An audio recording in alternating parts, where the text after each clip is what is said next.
Hi, ఈరోజు మన విశ్వ Chaitanya junior college political science lecturer మనతో ఉన్నారు ప్రసాద్ గారు.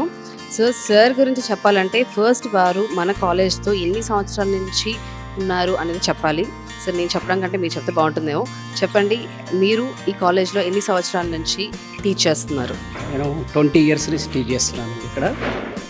ఎందుకంటే ఈ ఫీల్డ్లోకి వచ్చిన తర్వాత నేను మ్యాక్సిమం స్టూడెంట్స్తో ఎలా ఉండాలి, స్టూడెంట్స్ మనతో ఎలా ఉండాలి, మన సబ్జెక్టు మీద నాలెడ్జ్ ఎలా సంపాదించాలి పిల్లలకి అనే విషయాన్ని 20 ఇయర్స్ నుంచి కాలేజీలో చేస్తాను. ఎందుకంటే మన కాలేజీ ఎస్టాబ్లిష్ అయ్యి 26 years. This is the 26 years.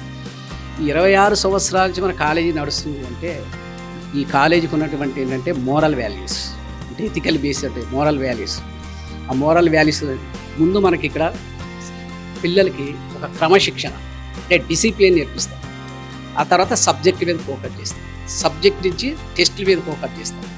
అంటే లాస్ట్ వరకు స్టార్టింగ్ నుంచి ఎండింగ్ వరకు మనం తీసుకున్నట్లయితే ఇక్కడ రాగానే పిల్లలు ఏంటంటే 10th బేస్ నుంచి వస్తారు కాలేజీకి.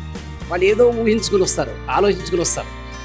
అవన్నీ కూడా పక్కన పెట్టి ఈ 2 ఇయర్స్ మనం ఎలా చదవాలి, ఎలా పాస్ అయ్యాలి అనే ఉద్దేశంతో వాళ్ళకి ఒక మంచి స్టాండర్డ్గా ఇవ్వడానికి మేము ఏం చేస్తాం అంటే ఫస్ట్ నుంచే ఒక సింపుల్గా, మరీ వాళ్ళ మీద ఒక ఓవర్ బర్డెన్ లేకుండా సింపుల్గా చెప్తూ ఉంటాం. పిల్లలకి ఏంటంటే ఇప్పుడు 10th క్లాసులు అన్నీ ఒకే సబ్జెక్ట్ కింద చదువుతున్నారు. కానీ ఇంటర్కి వచ్చిన తర్వాత ఇదే మన హ్యూమనిటీస్ సబ్జెక్ట్ తీసుకున్నట్టయితే ఎకనామిక్స్ అని, పొలిటికల్ సైన్స్ అని, కామర్స్ అని ఇట్లా డివైడ్ అయిపోయారు.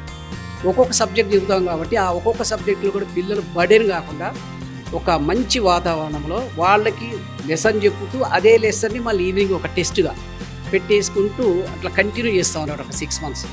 లాస్ట్ వరకు వచ్చేసరికి స్టూడెంట్ ఏంటంటే చాలా హ్యాపీగా ఫీల్ అయ్యి ఎటువంటి బర్డెన్ లేకుండా ఎగ్జామ్ హాల్లోకి వెళ్ళి ప్రశాంతంగా రాసి మంచి మార్కులతో సక్సెస్ అయ్యింది. చూసారు కదా, 26 సంవత్సరాలు అయింది కాలేజ్ పెట్టి. సార్ 20 సంవత్సరాలు ఇదే కాలేజ్లో ఉన్నారంటే అర్థమవుతుంది ఇక్కడ ఉన్నటువంటి వాల్యూస్. అండ్ అలాగే ఇప్పుడు మీరు నాకు ఎక్స్ప్లెయిన్ చేసిన విధానంలో అవును మనకు కూడా ఇలాగే ఎప్పటికప్పుడు ఇలా టెస్ట్ పెట్టేస్తుంటే ఈ వాటికి ఐఎస్ఓ ఐపీఎస్ అయిపోయేదాన్ని కదా అని అనిపించింది. చాలా మంచి ఫ్యాకల్టీతో మన విశ్వ చైతన్య జూనియర్ కాలేజ్ ఉంది. నాకు తెలిసి పేరెంట్స్కి ఇంతకంటే మంచి పాయింట్ అక్కర్లేదేమో మన కాలేజ్లో ఎందుకు జాయిన్ చేయాలి అని.